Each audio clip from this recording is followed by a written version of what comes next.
Hola, muy buenas tardes.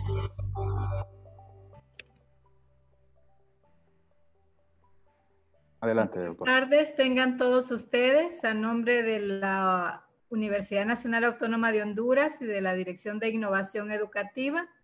Les damos la más cordial bienvenida a esta segunda webinar que tenemos dentro de nuestra serie de diálogos pedagógicos que tiene como propósito generar una reflexión y un diálogo crítico entre la comunidad académica nacional y regional para poder de manera colectiva establecer esa nueva ruta y esa nueva agenda hacia esta nueva normalidad educativa. Hoy nos congratulamos de tenerlos a todos ustedes participando de esta videoconferencia que no dudamos va a ser de mucho aprendizaje y de mucho enriquecimiento profesional para todos los que nos desempeñamos en el ámbito educativo, sea como docentes, como gestores académicos o ejerciendo algún liderazgo institucional.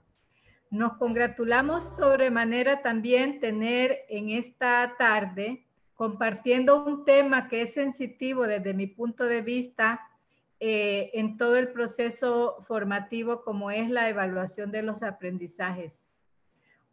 Agradecemos a la doctora Caterine Gallardo, quien es directora del doctorado en innovación educativa del Instituto Tecnológico de Estudios Superiores de Monterrey, por la fineza y deferencia de haber aceptado y regalarnos tiempo para preparar esta videoconferencia, como les decía, en uno de los temas que es una tarea pendiente en casi todos los sistemas educativos y en nuestra universidad. Así es que, doctora Gallardo, muchísimas gracias por haber aceptado esta solicitud de colaboración académica. Con el Tecnológico mantenemos una relación cordial y nuestro compañero Luis pues es graduado del Tecnológico de Monterrey en la maestría de tecnología educativa y hemos tenido muchos acercamientos con académicos de ese Instituto Tecnológico de Estudios Superiores. Así es que nuestra gratitud por estar compartiendo esta tarde con nuestra comunidad académica de la universidad, de otras universidades y de la región que también han dispuesto tiempo para esta tarde poder reflexionar y ver esa nueva ruta que hay que construir hacia esta nueva normalidad educativa. Con estas palabras yo les doy la más cordial bienvenida al segundo webinar o videoconferencia de nuestros diálogos pedagógicos, la oportunidad para reinventar la educación en tiempos del COVID-19.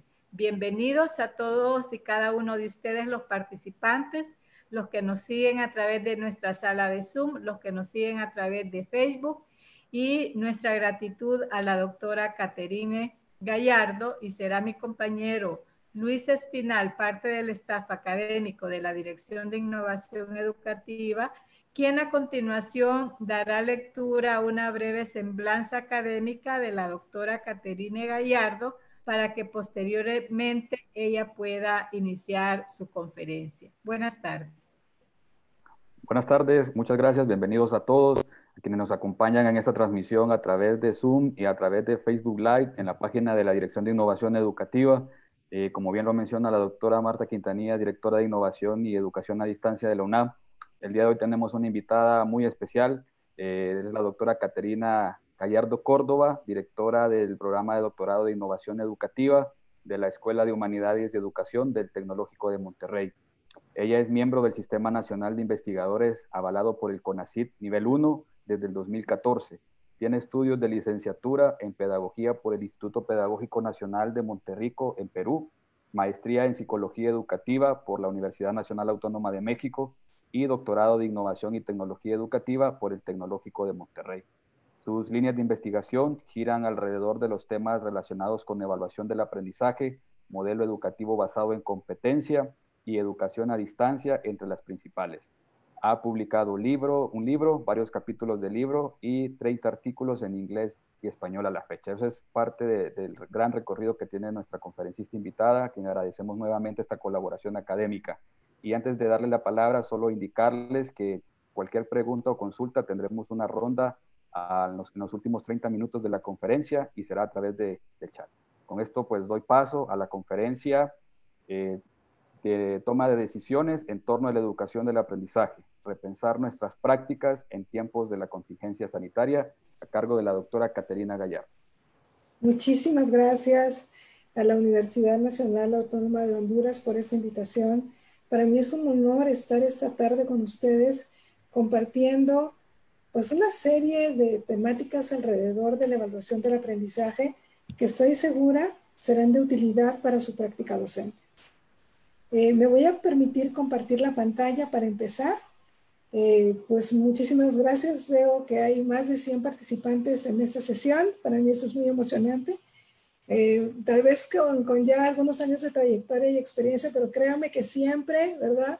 Tengo las mariposas aquí en el estómago cuando veo que hay tanta gente escuchando estas pláticas y de verdad, espero que sean de utilidad y que al final podamos tener pues una ronda de preguntas para que siempre se vayan pues, con la mayor claridad de las ideas.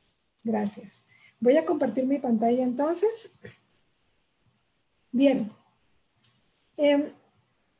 Para mí siempre es muy importante, sea en lo presencial o en lo virtual, saber cómo nos sentimos hoy, con qué ánimo estamos iniciando, ¿verdad? En este caso, esta tarde, en la que vamos de repente a aprender algo nuevo o a reforzar algo que ya sabíamos.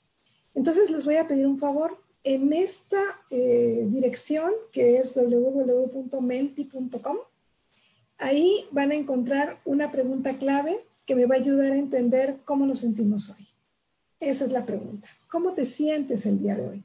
Entonces, voy a regresar aquí al navegador. Esta es la página que ustedes deben ver ahorita, menti.com.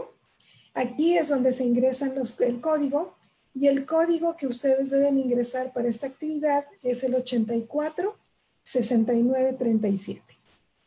Bien, entonces yo voy a empezar a ver aquí la nube de palabras, ¿verdad? Que se va a ir formando, porque la pregunta es, ¿cómo te sientes hoy? Pueden ahí plasmar sus emociones con toda confianza. Aquí nos salen nombres propios. Ok, Doctora, nos dice que todavía no está habilitado. ¿Todavía no está habilitado? A ver, vamos a ver. Pues. Okay. Vamos a ver. A ver, qué raro.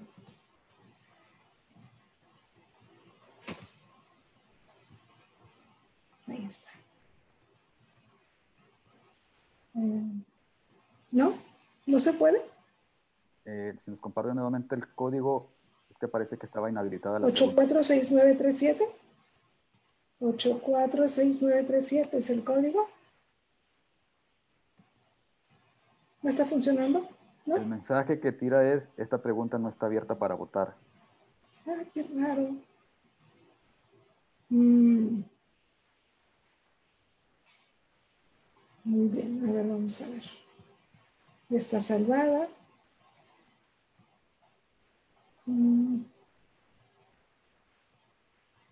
Déjenme ver si esto deja para votar.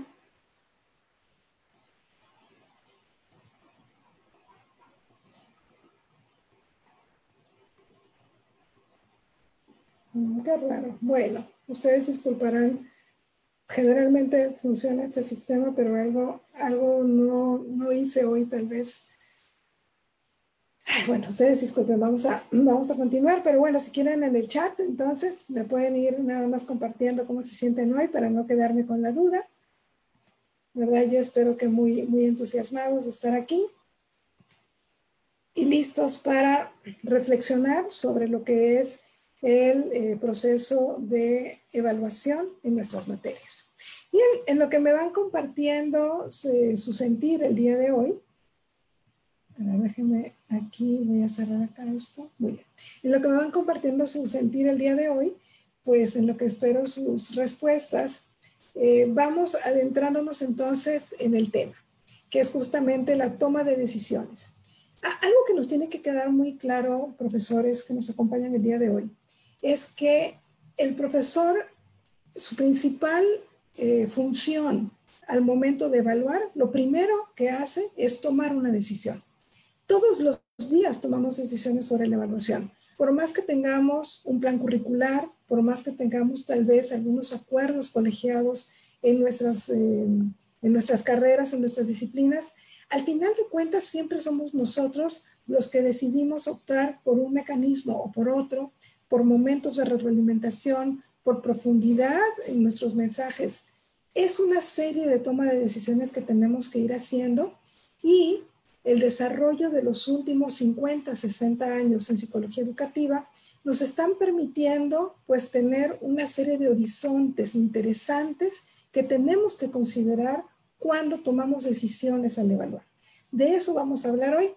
Entonces, la toma de decisiones bajo esta nueva pues era que nos está tocando vivir con la contingencia sanitaria a partir del COVID, pues nos va a hacer repensar también si es que lo que estamos haciendo ahorita como procesos de evaluación son las mejores decisiones que podamos tomar, o si podemos hacer algunas variantes para poder pues acoplarnos a estas nuevas circunstancias y que nuestros alumnos siempre se vean beneficiados. ¿Sí? Esa es la idea de nuestra plática de hoy, y gracias por haberme dicho aquí que sienten muchas expectativas, que están felices, ¿verdad? Y que pueden disfrutar y aprender de esta charla. Muy bien, empecemos entonces. Yo les digo siempre que el arte, ¿verdad? De las decisiones, ¿verdad? Es un arte, pero no viene del cielo. Muchas veces tomamos decisiones en evaluación por experiencias que hemos tenido cuando fuimos alumnos, ¿sí? Por ejemplo, me acuerdo, ¿verdad?, que mi maestro favorito de matemáticas siempre nos mandaba, no sé, 10 ejercicios diarios para poder mecanizar, ¿verdad?, algunos procesos. O mi maestra favorita de literatura siempre nos dejaba hacer cuadros sinópticos sobre una obra. Y entonces yo recuerdo eso de mi vida de estudiante y lo transfiero a mi vida de docente y empiezo a hacer como réplicas, ¿verdad?, de esas buenas experiencias. Eso no está del todo mal, pero les decía, ya contamos con mucha información que viene de la psicología educativa, de investigaciones que se han hecho en este ramo, y pues esas decisiones que tomábamos de repente solamente desde la experiencia necesitan ya un complemento conceptual para poder hacerlo de una manera mucho más fundamentada y que pues funcione, ¿no?, de una mejor manera. Bien, entonces aquí les comento rápido cuáles son esas consideraciones. Primero, acuérdense, tomamos decisiones, les decía, con respecto a una disciplina, ¿no? Nuestra materia, nuestro curso no está aislado. Está dentro de un plan curricular, dentro de una carrera, ¿verdad? O dentro del plan de bachillerato, de repente preparatoria, pero lo tenemos ubicado muy bien en un momento del plan de estudios. Y también tenemos como mucha conciencia de qué tipo de materia o qué tipo de curso estamos dando. Algunos me dirán, yo soy maestro de historia, yo soy maestro de ciencias naturales, yo soy maestro de psicología. Cada quien, ¿verdad?, conoce de qué tipo de materia estamos hablando.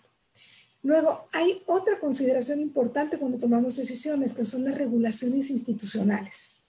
Aunque nosotros finalmente tomemos las decisiones sobre qué tipo de mecanismos vamos a usar, cuántos, con cuánta frecuencia, sin duda hay un reglamento institucional que nos pide lo mínimo para evaluar. Y eso no lo podemos hacer a un lado. ¿Sí? Tenemos, por ejemplo, en el TEC de Monterrey, les cuento de la experiencia, un semestre de 16 semanas, ¿verdad?, con 3 parciales y un final, ¿ok? Y una serie de actividades formativas, ¿verdad?, en el proceso. Entonces los maestros tienen que hacer y tomar sus decisiones con respecto a esa normativa. Pero hay otros elementos importantes que también tienen que ver con nuestra toma de decisiones en evaluación. Y eso tiene que ver con las intenciones al evaluar el nivel de desempeño, ¿ok? ¿Qué estamos evaluando cuando decimos, yo necesito ver si es que mi alumno, ¿verdad? Mi alumna está alcanzando los niveles de desempeño que se supone debe llevar en mi curso, tomando en cuenta dónde me encuentro en el plan de estudios.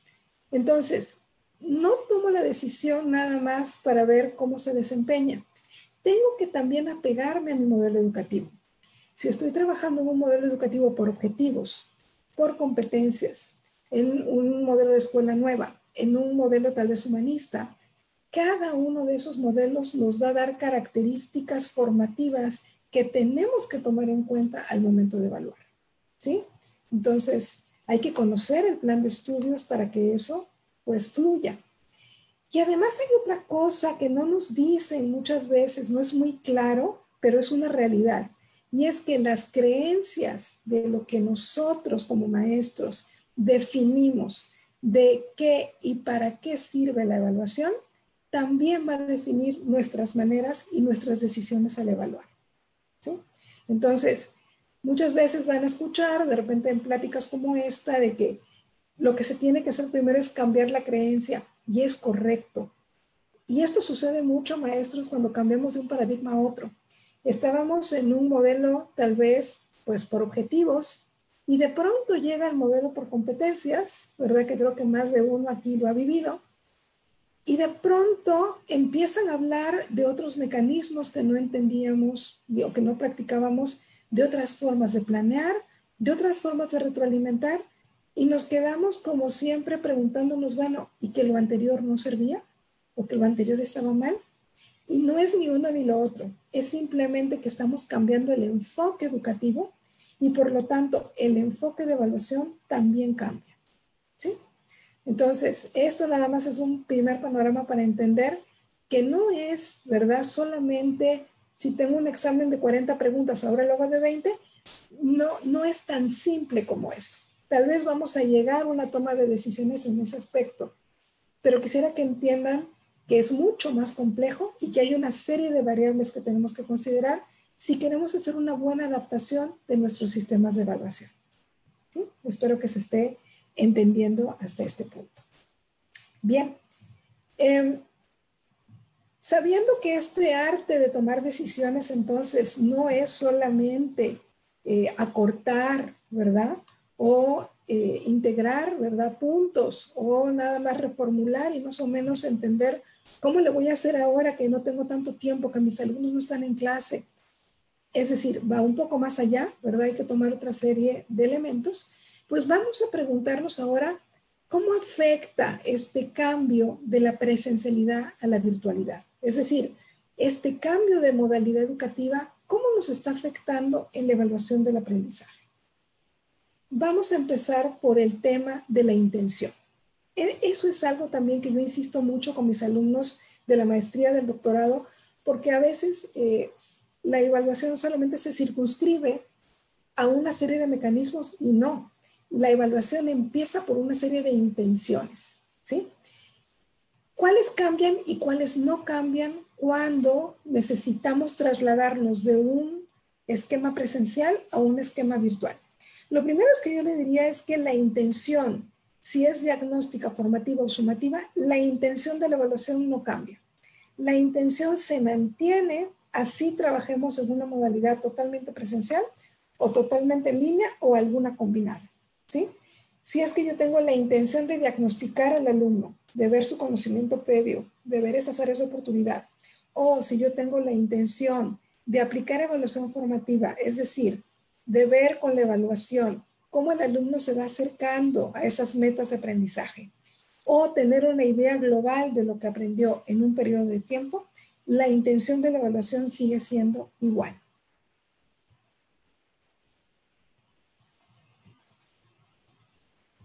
La planeación.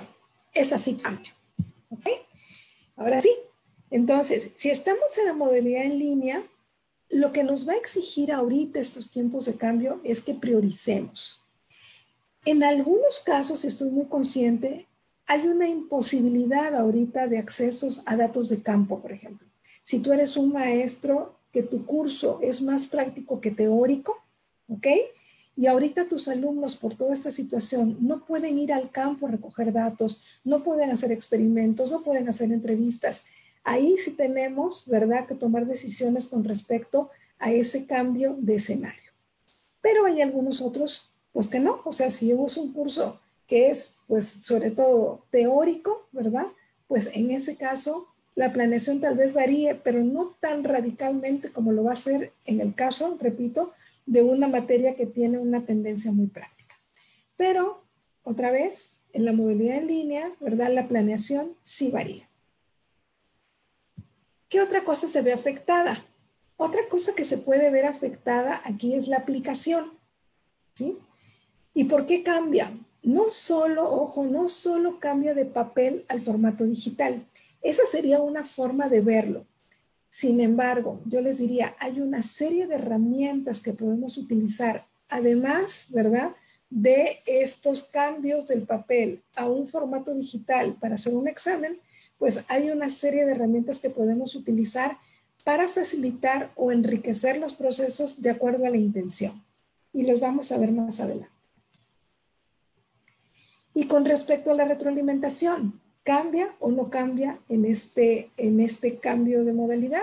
Yo les diría que no cambia. La retroalimentación debe seguir siendo puntual, informando los alcances en función del desempeño y los objetivos esperados. ¿Qué es lo que de repente puede cambiar en la retroalimentación? Bueno, pues que antes se la daba a todos, ¿verdad?, en grupo oral. Ahora de repente se las voy a dar a pequeños grupos o de manera individual. Tal vez las maneras de comunicarlo, pero en sí misma la intención de retroalimentar sigue siendo la misma en presencial que en formato en línea. Muy bien. Entonces, en este punto 2 vimos cómo afecta el cambio de modalidad. Vamos a entrar ahora sí a las recomendaciones que les hago para que pues se cumpla justamente el objetivo de esta plática, que es, bueno, entonces, en concreto, cómo, ¿verdad?, afecta todo este cambio y qué me recomienda hacer para poder empezar a hacer que este cambio no se vuelva una pesadilla, sino que en efecto, pues podamos sistematizarla, organizarla y entender que este proceso de evaluación siga sirviendo para aprender. Bueno, aquí les van 3 recomendaciones básicas que quisiera transmitirles esta tarde. La primera es, usemos tablas de especificaciones. De repente ustedes ya las usan, ¿sí? Una tabla de especificaciones es una herramienta, ¿verdad?, que nos permite de manera organizada y en un solo golpe de vista poder entender cuáles son mis objetivos generales o mis competencias, mis objetivos específicos o mis elementos de competencias o subcompetencias, ¿verdad? Cuáles son las temáticas que voy a abordar, qué porcentaje tienen esas temáticas y finalmente cómo voy a decidir la evaluación formativa y sumativa a partir de eso. Son herramientas fundamentales que la literatura siempre nos ha dicho que son no solamente útiles para la planeación, sino que también repercuten en la confiabilidad de lo que hacemos. ¿Por qué? Porque entonces, si tenemos una planeación, ¿verdad?, con una ponderación y tenemos precisamente qué va a suceder y a qué nivel, entonces estamos favoreciendo de entrada lo que es lo que les voy a preguntar y a qué nivel se los voy a preguntar. Entonces, de hecho, en las referencias de esta presentación hay un artículo en inglés que habla sobre todas las bondades de una tabla de especificaciones. Luego, antes de eso. Una segunda recomendación que les voy a hacer tiene que ver con los mecanismos de la evaluación formativa, ¿sí? No están en la clase, no están ahí conmigo, entonces se me hace muy difícil saber cómo planear y cómo decidir qué mecanismos de evaluación formativa voy a usar ahora que cada quien está en su casa, ¿verdad? Entonces aquí también, esa es una segunda recomendación que les voy a hacer esta tarde. Y una tercera que por ahí estaba, ¿verdad?, siempre latente, y digo, este tema siempre está, estemos en lo presencial o en lo virtual, es ¿cuáles son esos puntos éticos que debo de cuidar al momento de evaluar? Bueno, esa es una tercera recomendación que les traigo esta tarde. Bien, sigamos. Perdón. Sigamos. Tabla de especificaciones. Aunque lo voy a hacer un poquito más grande, espero que ahí la vean muy bien. Ok. ¿A qué nos referimos con una tabla de especificaciones? Les decía, estas tablas nos permiten no solamente saber qué temas voy a cubrir. Eso es una parte importante, pero no es el todo, ¿sí? Aquí en esta tabla, por ejemplo, la hice de una manera flexible, de tal manera que podamos tener objetivos específicos en este caso, o elementos de competencia según el modelo educativo en el que ustedes trabajen, y de ahí partir a entender qué temas voy a cubrir, ¿ok? ¿A qué nivel taxonómico, y eso lo voy a explicar en un ratito, a qué nivel taxonómico los voy a llevar? ¿Qué porcentaje va a cubrir cada uno de estos temas? Y a partir de eso, entonces hacer una distinción entre lo que tenía antes y lo que debo hacer ahora para poder reformular y acoplarme a esta nueva circunstancia. Lo voy a explicar despacio. Bien, por ejemplo, en este ejemplo tenemos que el objetivo, ¿verdad?, que persigue este profesor o la meta es que los alumnos sean capaces de hacer análisis cinemáticos y de potencia para escoger un motor. Bueno, les traje un ejemplo aquí de ingeniería para variarle un poquito, ¿verdad? Y es porque también tuve experiencia trabajando con un profesor de ingeniería en procesos de evaluación. Entonces, bueno, les traje este ejemplo. Otra competencia o otro objetivo que este profesor seguía era que los alumnos al final pudieran ser capaces de analizar las opciones de engranes y poleas según la dinámica. Todo esto porque el profesor, ahora les voy a contar un poquito del final, el profesor lo que hacía con ellos al final del semestre era el diseño de una transmisión automática, ya sea para ventiladores industriales o para lavadoras, ¿ok? Entonces, en un primer momento del semestre, él los llevaba a esta parte teórica, ¿sí? Entonces, a partir de eso, ¿cuáles son los temas que va a ver el maestro? Bueno, va a haber cinemática de cuerpo rígido, potencia y cálculo de capacidades, en fin, una serie de temáticas que ven los ingenieros mecánicos en este proceso. Aquí es donde empieza la toma de decisiones realmente. ¿Cómo nos damos cuenta, verdad, de qué nivel taxonómico es, o en pocas palabras, a qué nivel de proceso de pensamiento voy a llevar a mi alumno según, verdad, lo que me exige el plan de estudios o según lo que yo entiendo debo darle según el semestre? Acuérdense que en este caso, se lo están leyendo atrás, estos alumnos son de 9º semestre. Entonces, platicando con el maestro me decía, mira, en el caso de cinemática del cuerpo rígido, yo necesito que el alumno termine siendo capaz de explicar cuáles son esos principios, ¿sí? Entonces le decía, ok, un alumno que es capaz de explicar algo, lo que tiene que hacer es un proceso de comprensión. No solamente de recuperar información, no solamente de memorizarla, sino que en sus propias palabras puede explicar un principio, un concepto, un constructo. Entonces el maestro le dio a esto el 30% de esta primera parte, ¿sí? Cuando ya entró a potencia y cálculo, me dijo, bueno, ahí no solamente es necesario que expliquen los principios. Ahí es donde empieza realmente el proceso para que ellos puedan analizar estas opciones. Entonces yo necesito que ellos en diferentes situaciones, ¿verdad?, vayan analizando cuáles son, pues, esos mejores valores que van a explicar y van a permitir luego la construcción de la transmisión.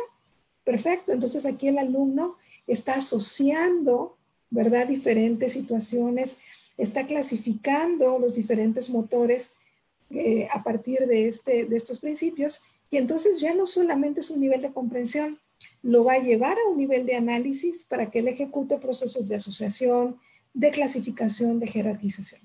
Y le dio el 20%. Y así. Entonces, primera recomendación a la luz de esta tabla de especificaciones, maestros, maestras, pregúntense ustedes, ¿a qué nivel de proceso de pensamiento estoy llevando a mi alumno en mi clase? ¿Cuál es el error más común que me he encontrado en todos estos años de experiencia con este tema? En que a veces como maestros estamos muy conscientes del nivel de desempeño que queremos en los alumnos. Yo quiero que mi alumno sepa en mi curso analizar. No, yo me conformo con que comprenda, o yo me conformo ya con que pueda transferir y utilizar el conocimiento. Y a veces lo sabemos, pero al momento de evaluar no sabemos cómo decidirlo, ¿sí? Entonces aquí yo lo que les recomiendo es, necesitamos entender estos mecanismos que ahorita vamos a ver en un momento más, que permiten que el alumno trabaje esos procesos de pensamiento en concordancia con lo que queremos. ¿Sí? Un resumen, por ejemplo, siempre los va a llevar a ejecutar los procesos de pensamiento más sencillos, el recuerdo. Pero cuando ya, ¿verdad?, los llevamos a cosas más elevadas, ¿verdad?, como un mapa conceptual, como un diagrama de Venn, como un diagrama de Ishikawa, bueno, ahí es donde estamos propiciando niveles de pensamiento mucho más complejos. Vamos a ver eso con más detalle un momentito, pero para mí era muy importante aquí adelantarlo para entender que este nivel taxonómico no es porque se me ocurrió, porque me suena, ¿verdad?, sino porque en efecto voy a estar muy consciente de cuál es el proceso de pensamiento que voy a necesitar y cómo voy a ir llevando a mi alumno escalonadamente a que lo consiga. Bien, entonces ya teniendo la ponderación, entonces ahora sí, empiezo a ver, lo negro es lo que estaba y aquí lo anaranjadito es lo que cambié. Lo que el maestro decía ¿verdad?, en este contexto de la presencialidad, es que, por ejemplo, para poder evaluar formativamente el avance del alumno hacia el análisis, ¿verdad?, de esas opciones de motores y de poleas, lo que les iba a pedir de manera presencial aquí era que cada semana les iba presentando un reporte oral, ¿ok?, de esos avances del proyecto. Pero cuando cambiamos esta modalidad, imagínense a sus 60 alumnos, a sus 50 alumnos, cada quien de manera oral, ¿verdad?, presentando pues sus avances. Sería un poquito inviable. Entonces, una manera de cambiarlo, ¿verdad?, es, bueno, no me presentas reportes orales, pero puedes ir construyendo un manual que tú vas a elaborar, como si tú estuvieras enseñándole a alguien más de cómo todos estos principios de cinemática, de potencia y cálculo van a estar insertos en este proceso de la construcción de la transmisión industrial, que finalmente es lo que vas a lograr en el semestre. Otra vez, ya no lo están diciendo de manera verbal, pero están construyendo un manual que, por supuesto, ustedes dan todos los criterios, la extensión, las secciones, pero el alumno finalmente, si se dan cuenta, van trabajando más o menos lo mismo. Es decir, ya no hace un reporte semanal, pero está explicando a través de un manual, ¿verdad?, lo que va comprendiendo de todo ese proceso de fusión entre la teoría y práctica. Entonces, lo que estamos logrando finalmente es que el alumno comprenda, ¿verdad?, y cuando en el manual ya ponga los ejemplos, pues analice, ¿verdad?, y determine cuáles son esas mejores decisiones para que si otro quiere replicar esa misma construcción del motor, lo haga. Aquí también vamos definiendo cuáles son las sumativas. En este caso, pues nos quedamos con el examen. El examen perfectamente se puede aplicar de manera presencial y virtual, pero el proyecto, ¿ok?, el proyecto que va a ser finalmente la suma de todas las partes donde van a demostrar que pudieron hacer esa transmisión, pues ya no puede ser la construcción, ¿verdad?, vamos a decir material de esta transmisión, pues porque ya no están en el laboratorio ni en el taller, los alumnos están en su casa. Entonces, ahí, por ejemplo, se podría ver una especie de simulación, una especie de esquematización para la construcción de esta lavadora, de este abanico con la transmisión, ¿verdad?, y generar una serie de hipótesis alrededor de la mejor forma de construirlo. Esa sería una manera equiparable, repito, no podemos, ¿verdad?, por esta situación, darle la misma experiencia al alumno de que esté ahí manipulando, ensuciándose las manos, entendiendo cómo se arma. Lamentablemente eso, pues en este semestre, en este ejemplo, no podría ser, pero sí podemos ver de qué otras maneras podemos privilegiar el trabajo con el proceso de aprendizaje. Ese proceso de pensamiento que no se va a quedar en un examen memorístico, sino que en efecto va a tomar decisiones el alumno sobre cómo aplicar ese conocimiento. ¿Sí? Espero haber sido clara con esta tabla. Otras cosas que, todo el anaranjado les digo que es como que la reformulación, ¿verdad? Los trabajos en equipo pues ya no se pueden hacer, van a tener que hacer reportes, ¿verdad?, con diferentes características. La exposición en clase se puede suplir por algún video, okay, de 5 minutos, que explique, que comenten en el manual, etc. Entonces, sí, si ustedes tienen una tabla y si no la tienen, la puedes construir, de una vez sería bueno que vayan viendo pues cómo va a ser esas actividades equiparables, estemos en la presencialidad o estemos en la virtualidad. Y no quiero sonar pesimista, pero yo creo que más vale que estemos preparados con esto también, pues porque no sabemos cuándo la situación, ¿verdad?, va a regresar a lo que decíamos hace un momento, a la normalidad. Estamos viviendo una nueva normalidad. Y yo creo que es un ejercicio interesante para siempre tener el as bajo la manga. Bien, hasta aquí lo de la tabla de especificaciones. Vamos a ir ahora al examen. ¿Cuáles son mis recomendaciones para un examen en esta modalidad? Muy bien. Y vamos a seguir con la tabla de especificaciones. A ver, perdón. Me fui para atrás. Es esta. No, perdón, ahí está. Mi primera gran recomendación para ustedes es que la tabla de especificaciones no solamente les va a permitir, ¿verdad?, ver la evaluación formativa y sumativa de manera general. También van a poder hacer puntualizaciones, ¿ok? Como por ejemplo aquí, si se dan cuenta, me traje solamente el primer renglón del tema de cinemática de cuerpo rígido, ¿verdad?, que tenía ahí examen. Y aquí desglosé ya algunos subtemas y los porcentajes que este examen, que me lo exige la institución, pues va a tener por cada uno de estas subtemas, ¿correcto? Ahora, aquí, número de preguntas. Acuérdense de lo que estábamos viendo anteriormente. Este profesor de mecánica iba a llevar a los alumnos a un proceso de análisis, ¿verdad?, para luego construir la transmisión. Pero tenemos que empezar por lo básico. En cualquier examen, maestros, en cualquier examen que ustedes diseñen, aunque ustedes sepan que están llevando a los alumnos a niveles complejos de pensamiento, no descarten siempre tener preguntas de un nivel taxonómico más bajo, ¿ok? Porque de esa forma también nos vamos asegurando que se apropiaron los alumnos, pues, de esos principios, de esos constructos, y que con base en ese conocimiento entonces están pudiendo hacer procesos de pensamiento más complejos. ¿Qué es lo que dice esta tabla? Miren, por ejemplo, para el primer subtema, si fuera una pregunta si fuera un examen de 15 preguntas, ¿ok? Y yo lo divido, y si esto da 100, ¿verdad? Y yo lo divido, ¿cuántas preguntas debería yo tener para un examen de 15 preguntas? ¿Cuántas debería tener yo del primer tema? El cálculo de la ponderación me da que yo debería tener una pregunta, pero para efectos de aplicarlo en línea, yo les recomiendo que siempre tengan el doble, ¿ok? Si aquí ustedes calculan que deberían tener una pregunta sobre movimiento de rotación, yo les diría que tengan 2. Y en este caso, yo como maestra decidí que como esto es algo muy básico, les voy a hacer preguntas de primer nivel. Es decir, el alumno va a identificar, va a nombrar o va a reconocer aspectos básicos. En vez de hacer una pregunta, voy a diseñar 2. ¿Ok?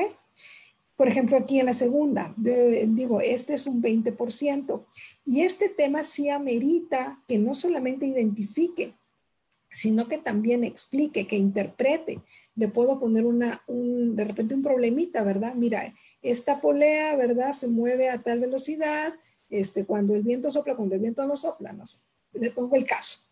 Y entonces, lo que le quiero decir, hago una aseveración y le digo, explica qué pasa si el viento, en vez de estar, no sé, a 40 kilómetros, a 40 nudos, ¿verdad?, pasa a 60. Ok. Eso, lo que yo le voy a permitir al alumno es que explique las variantes de esa situación. No le voy a decir que me defina qué es el movimiento lineal. No le voy a decir que me defina el movimiento angular. Le voy a pedir que lo aplique, ¿verdad? Y que explique qué sucede en la situación. En vez de 3 preguntas, voy a generar 6 para poder tener 2 tipos de exámenes. Y así sucesivamente. Entonces, espero que se haya entendido que esta partecita de la tabla viene de la anterior, ¿sí? Esta es una especificación que yo estoy haciendo para planear muy bien el examen. Ahora, aquí. Yo les recomiendo, ahora, no sé, la universidad de repente tiene, ¿verdad?, una plataforma donde ustedes puedan hacer exámenes, y si es así, me alegra muchísimo, pero también me he topado con situaciones en que de repente sí se tiene, ¿verdad?, esa facilidad de la plataforma en la universidad, pero resulta que a veces está saturado, o resulta que necesita el alumno un cierto ancho de banda para conectarse y no puede. En fin, muchas situaciones que a veces, si nada más lo vemos desde nuestro punto de vista, no entendemos. Pero cuando ya empezamos a ver pues, las diferentes realidades de nuestros alumnos con respecto a la conectividad, pues tenemos que ser más flexibles. Si ese fuera el caso, yo lo que les recomiendo es que usen el Google Forms. Es una herramienta de Google Drive, así se llama Google Forms o formularios de Google, y tiene una opción para exámenes. Me voy a permitir salir un momentito de la presentación para que podamos visualizar eso. Nada más díganme ahí en el chat si se puede ver. Sí, cambié en la pantalla. ¿Se puede ver el cambio? Se puede ver. Muy bien, gracias. Entonces, aquí lo que estamos viendo es un examen ejemplo, lo hice así, ¿ok? Y aquí lo que pueden ustedes hacer cuando lleguen a este punto de usar la herramienta de Google Forms, les pueden pedir su correo electrónico, ¿ok? Enlistar las preguntas. Estos reactivos o estas preguntas que se pueden hacer en Google Forms también permiten que le añadamos algún tipo de elemento, por ejemplo, videos. En este caso, el maestro de mecánica de repente pudo añadir un video que está en YouTube, ¿verdad? Sobre algún movimiento y hacer una pregunta sobre ese video.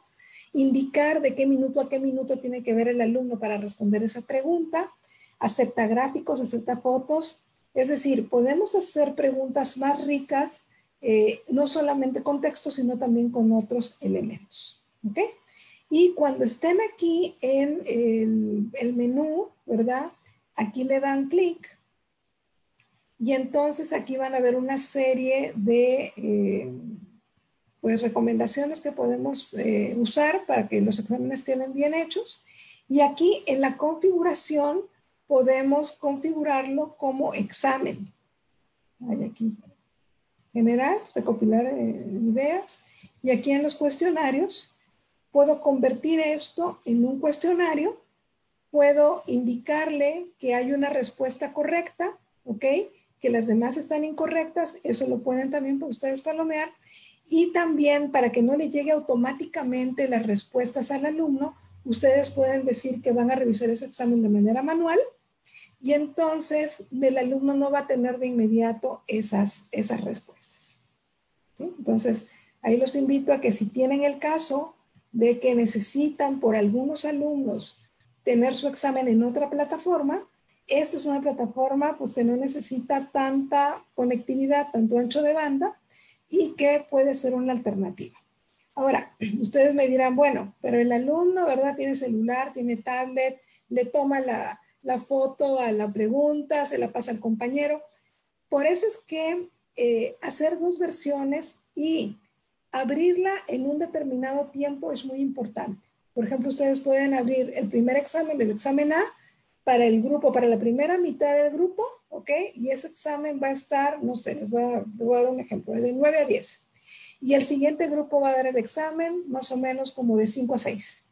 Entonces, ustedes pueden, con un poquito más de seguridad, pues tener ciertas reglas para justamente confiar la confiabilidad, para poder asegurarla un poco.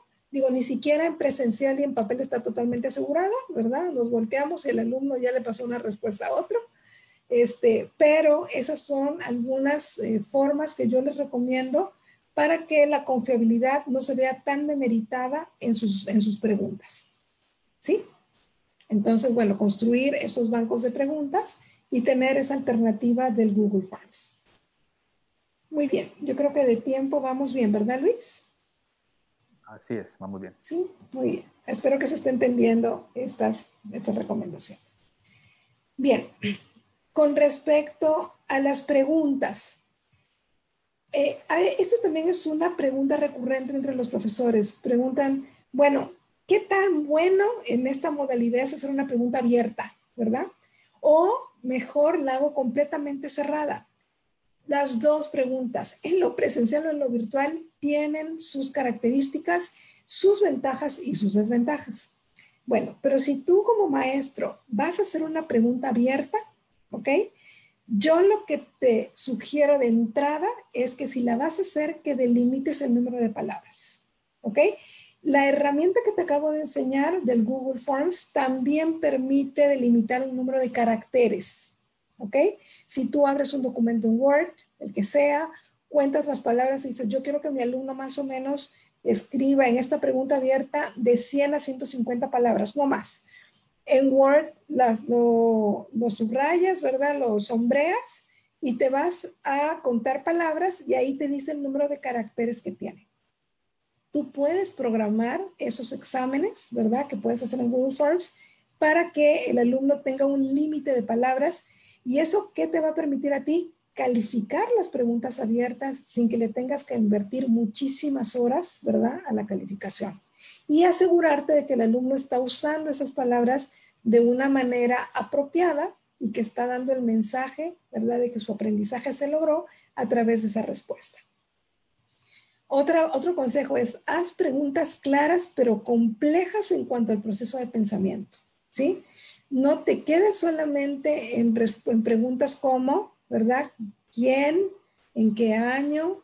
¿Cuáles? ¿Verdad? Pregúntale, explícame en tus propias palabras. Asocia lo que dice el autor A y el autor B. ¿En qué coinciden? ¿En qué difieren? Esta situación que te estoy mostrando aquí como un ejemplo, ¿sí? ¿Qué principios se está aplicando, verdad? A partir de esta situación que estás leyendo, explica. Por favor, siempre, ¿verdad? Fomenten a sus alumnos que vayan más allá de la memorización hacia el uso de ideas para poder conectarlas y si las conectan con situaciones reales, mucho mejor. También, por favor, determinen las sanciones de copia. ¿Cuál es el gran problema? Digo, yo creo que más de uno de nosotros ha tenido ese problema alguna vez. Ustedes dejan el examen, el alumno abre, ¿verdad?, otra ventana en su computadora o en una tablet alternativa y dice, ah, muy bien, quiere que le responda, ¿qué es esto? Va a Wikipedia, ¿verdad?, lo copia, lo pega y ahí está. Por favor, ustedes, ¿verdad?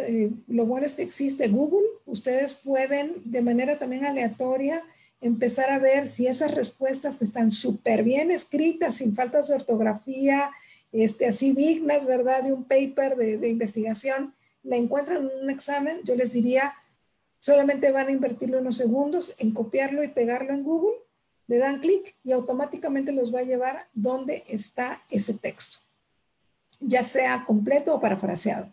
Entonces, antes de empezar cualquier examen, ustedes determinen las sanciones de copia. ¿A qué se arriesga el alumno si en una pregunta abierta empieza, ¿verdad?, a traerse de internet párrafos para responder?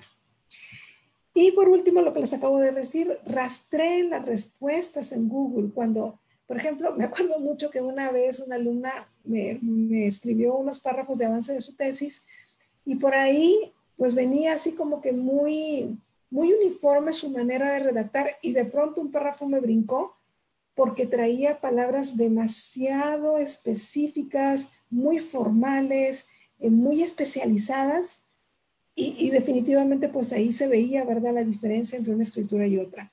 Eso me llevó a hacer lo que les acabo de decir y encontré la página donde lo había obtenido. Entonces, por favor, sus reglas claras, todo lo que es honestidad académica, muy claro en este sentido. Bien. ¿Qué recomiendo para las preguntas cerradas? Para las preguntas cerradas yo les recomiendo siempre que revisen la base de la pregunta, que no tenga pistas de la respuesta ni que tenga verborrea innecesaria. La base de la pregunta puede ser, reitero, una pregunta o una afirmación, ¿ok? Pero no tienes que darle tanta vuelta, ¿sí? Porque, a ver, me he encontrado con bases de la pregunta a veces así, ¿no? Según, vamos a decir, según Gallardo, 2015, que fue la lectura que leímos en la unidad 2, ¿verdad? La evaluación del aprendizaje es ese tipo de cosas de que como que queremos ayudarles un poquito para que entiendan en qué unidad La verdad, maestros, yo les diría, mejor quítenlo. Lo mejor es que diga, según Gallardo 2013, la evaluación formativa es, punto. ¿Sí? No hay que saturar la base de la pregunta para que sea una lectura limpia. Luego, una recomendación es que determinen por lo menos 4 opciones de respuesta con justificación. ¿A qué me refiero con justificación? Es muy tentador, la verdad lo es, porque yo también lo he pasado, que cuando hacemos un examen de respuestas cerradas, sabemos cuál es la respuesta correcta, tal vez se nos ocurre por ahí otra parecida, pero para la tercera y la cuarta la imaginación se nos acabó y ponemos cualquier cosa. Bueno, ese poner cualquier cosa automáticamente hace que de un 25% de posibilidades de acertar a la respuesta se convierta en un 50%. ¿Sí? Entonces, les pido por favor, si van a optar por las preguntas cerradas, siempre digan por qué una respuesta, una opción que no es la respuesta correcta, es una buena opción para ese examen. ¿Sí? Entonces, a veces pasa, y es un poquito más sencillo con las matemáticas, por ejemplo. Entonces ya sabemos que si el alumno se equivoca en una resta, en una suma, o en sacar, ¿verdad?, en alguna derivada, la respuesta lo va a llevar por otro lado, o no el proceso, y lo va a llevar a otra respuesta. De repente ahí es más justificado. Cuando hablamos de conocimiento declarativo, ¿verdad?, que es un principio, que es un concepto, una definición, a veces sí nos cuesta un poco más de trabajo porque pues una definición clara, la correcta, pues no hay como por dónde hacerse, ¿verdad? No hay como cambiar palabras y estar haciendo eso realmente, ahí es donde caemos en confusión múltiple.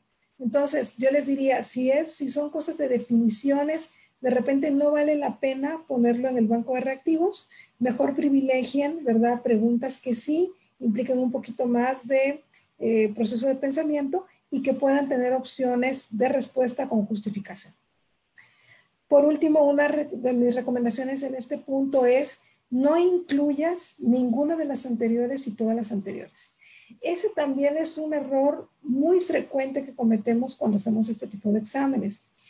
Los análisis estadísticos, las investigaciones que hacen con respecto a esto, siempre nos recomiendan que por favor, esas de ninguna de las anteriores y todas las anteriores minimizan y merman todo lo que es la confiabilidad y la validez de una pregunta, ¿sí? Porque ahí, pues si de casualidad, ¿verdad? Digo, ay, no sé esta pregunta, mejor no voy a poner ninguna. Pues resulta, ¿verdad?, que es así como de suerte, ¿verdad? O todas. No, haz tus preguntas para que tenga una sola respuesta única sin tener que englobar a las demás. ¿Ok? Muy bien. Entonces ahí, esa terminó de ser las recomendaciones con respecto a la tabla de especificaciones, el examen y las preguntas. Con respecto a los mecanismos de evaluación formativa, acuérdense entonces de esa intención de la evaluación formativa. Ahora ya estamos en esta parte, ¿verdad?, donde vamos a hablar de esta evaluación que paulatinamente va acercando al alumno al desempeño de su función. Esa meta que nosotros expresamos, yo quiero que mi alumno llegue a analizar, que use el conocimiento, todo eso, pues va a tener un recorrido durante las semanas que estamos con el alumno y vamos a aprovechar este tipo de evaluación para acercarlo a este objetivo. Bien, ¿cuáles son los mecanismos que yo les recomiendo? A ver, perdón. Y les decía desde la tabla de especificaciones, maestros, maestras, tenemos muy buenas experiencias de repente cuando fuimos alumnos, pero necesitamos entender que cuando nos enseñaron nuestros maestros, no existía todavía tanta investigación con respecto a la toma de decisiones en evaluación. Y algo que tenemos que aprender de la literatura actual es que todo este marco de referencia que son las taxonomías, tanto de pensamiento, psicomotriz, emocional, la tenemos que conectar con nuestras decisiones en evaluación para que el alumno avance, ¿sí? ¿A qué me refiero? Y aquí lo voy a ejemplificar. Por ejemplo, tenemos necesidad de que el alumno recupere información. Ah, bueno, pues entonces eso está muy sencillo porque yo desde la primaria como estudiante y ahora como maestro, cuando quiero que mi alumno recuerde información, pues hago que haga resúmenes, ¿verdad? Cuadros sinópticos, glosarios, es decir, son pues estrategias y actividades que le permiten a él estar familiarizándose con palabras, con conceptos, cosas que tiene que manejar porque si no, no lo puedo llevar a niveles superiores. Pero ya cuando hablamos de la comprensión en adelante, tenemos que entender cuáles son las actividades que nosotros asignamos que le van a permitir al alumno trabajar en esos procesos. Por ejemplo, si quieres trabajar comprensión, es decir, si tu competencia o tu objetivo dice que el alumno tiene que explicar, o que tiene que inferir, o que tiene que traducir, o que tiene que aplicar ciertas cosas, yo te diría, piensa por favor en mapas mentales. El mapa mental permite tener un nudo padre y varios nudos hijos, ¿verdad? Relacionados, y permite tener una idea principal y unas ideas secundarias. Las tablas comparativas también permiten, ¿verdad?, ver de manera paralela los elementos o las características de diferentes variables o diferentes temas, ¿verdad?, pero que se relacionan de alguna forma. Y esta comparación, así a lo largo de un solo golpe de vista, también me permite ir identificando y explicando las diferencias entre uno y otro. Los diagramas de Ishikawa, no sé si alguna vez los han visto, es como un esqueleto de pez que tiene una cabecita y unas espinas así. Y eso lo que permite es tener una serie de causas, ¿verdad? Que se enfocan en una consecuencia o viceversa. Entonces, cuando usamos este tipo de trabajos, los asignamos a los alumnos para que se vayan acercando a ese proceso de aprendizaje que los va a llevar a la meta, pues hay que decidir otra vez muy bien qué tipo de actividad les vamos a dejar para que vaya en consonancia con lo que queremos que logre a nivel de proceso. ¿Ok? Si ya queremos que nuestro alumno analice, ¿verdad? Que asocie, que jerarquice, que detecte incongruencias, que haga procesos de inducción y deducción, entonces vamos a favorecer actividades formativas que le permitan trabajar esos procesos, como son el diagrama de Venn, los mapas conceptuales, los ensayos argumentativos, los debates, ¿ok? Todo eso que va a permitir que el alumno asocie, jerarquice, ¿verdad? Haga procesos de inducción y deducción, son los que lo van a llevar a ese ejercicio. Y por último, si nuestros alumnos están con la necesidad ya de aplicar, como veíamos el caso del profesor que quiere que haga estos motores y transmisiones, ¿verdad? Si yo ya quiero una aplicación, entonces ahí sí vamos a dejarle proyectos complejos, ¿verdad? Que hagan productos, que diseñen servicios, que solucionen problemas que requieren de nuevas soluciones, ¿ok? O que hagan pues tesis o tesinas con base en hipótesis que tienen que probar. Esta es la manera en que con una intención mucho más fundamentada y orientada a lo que la psicología educativa nos ha venido trayendo, ¿verdad?, al campo educativo por los últimos años, es una manera en que podemos tomar mejores decisiones para nuestros alumnos. Ahora, en la modalidad en línea, ustedes pueden seguir y les pueden tal vez sugerir algunas herramientas. Por ejemplo, aquí, para todo lo que son los mapas mentales, ya hay herramientas libres que te permiten hacer mapas mentales. Hay uno que se llama MindMap, que está en Google también. Diagramas de Ishikawa también hay ya esqueletos y moldes para poderlo hacer. Diagramas de Venn, pues bueno, se pueden hacer en cualquier tipo de Piktochart, también con otros tipos de Ludichart, que también está en Google. En fin, una serie de herramientas que estoy segura que, nomás con que le digan a los alumnos de qué se trata, estoy segura que los alumnos rápidamente les pueden sacar pues varias herramientas que ellos conocen, pero lo que desconocen ellos es qué están trabajando como procesos de pensamiento cuando los invitamos a hacer este tipo de cosas. Bien, algunas otras sugerencias, ya vamos cerrando con la sesión.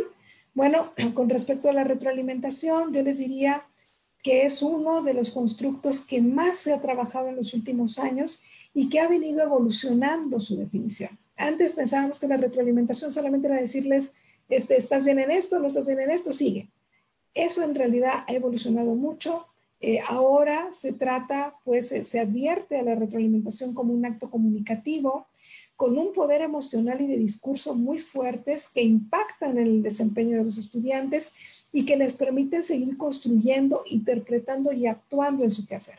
Pues fíjense todo lo que ha evolucionado, ¿verdad? Esta definición, porque hay que irle entendiendo, ¿verdad? El impacto que tienen nuestras retroalimentaciones en los alumnos.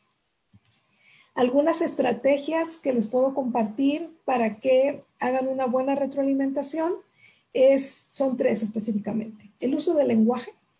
Hay que usar el verbo específico para que una retroalimentación sea muy puntual e ir directamente a donde queremos ir. Hay que entender cuáles son los mejores momentos para hacerlo y hay que también determinar cuáles son los mejores canales de comunicación, específicamente ahora con el COVID. Bien, con respecto al lenguaje, yo lo que les diría es cuidado, por favor, con verbos, ¿verdad? Como reflexiona. Te invito a que reflexiones porque este ejercicio no te salió bien. Perdón, pero reflexión no me dice nada. Profundiza. Profundiza me suena, ¿verdad?, a que tengo que buscar más autores, pero en realidad tampoco me está diciendo de qué se trata. Integra, mucho menos. Aquí lo que yo les invito es que empecemos a usar los verbos de la taxonomía justamente, que le podamos indicar al alumno en una sola palabra qué es lo que esperamos, ¿verdad?, de su desempeño y cómo es visible para los demás. Por ejemplo, si le decimos, no, profundiza, no, asocia ideas. No integres, explica con más ejemplos, ¿verdad?, este concepto.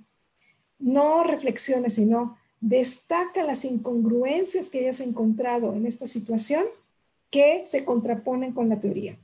Esos son los verbos que realmente van a apoyar al alumno a que sepa qué estamos esperando de él, ¿sí?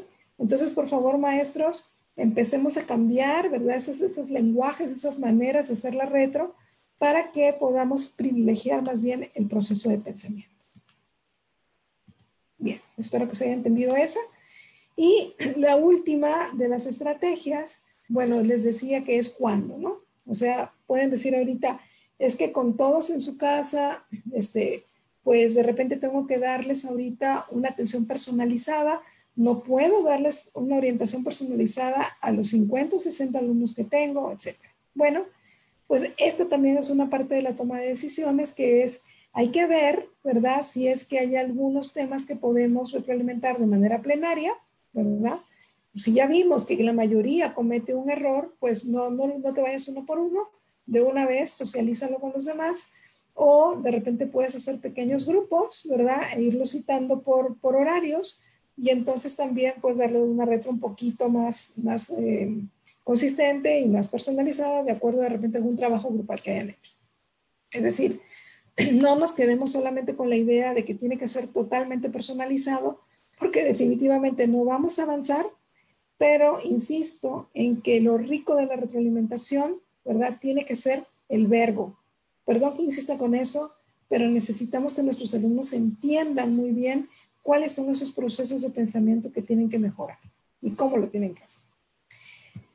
Los medios. Por supuesto, pues siempre está el medio escrito, ¿verdad? De repente todavía soy un maestro que no me adapto muy bien a todo lo que es electrónico, tengo que imprimir los trabajos, los tengo que calificar. Bueno, tal vez ahorita sí tenemos que hacer un esfuerzo del cambio, ¿verdad?, a poder retroalimentar con la computadora.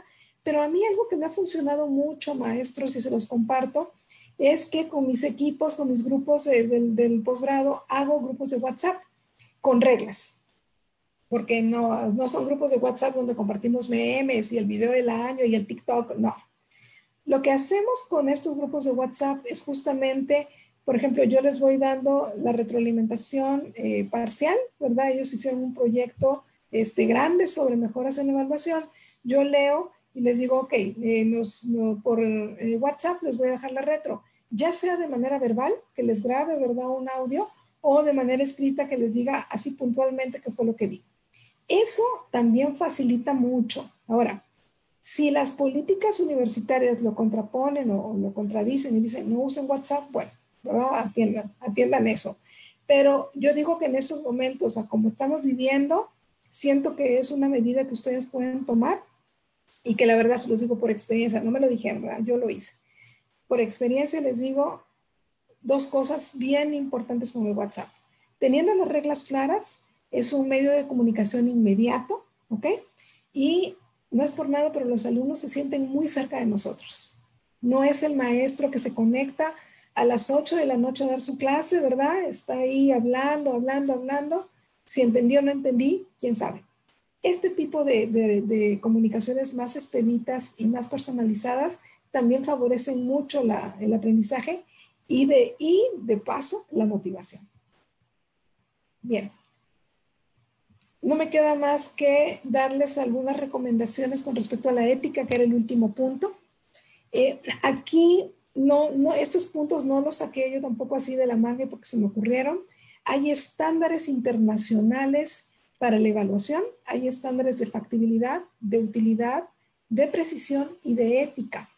Esos estándares internacionales de ética los establecieron desde hace algunos años este comité binacional entre Estados Unidos y Canadá, que justamente se ocupan de procesos de evaluación. Aquí lo que nos dicen es que, por favor, siempre alineemos el modelo educativo con nuestras prácticas.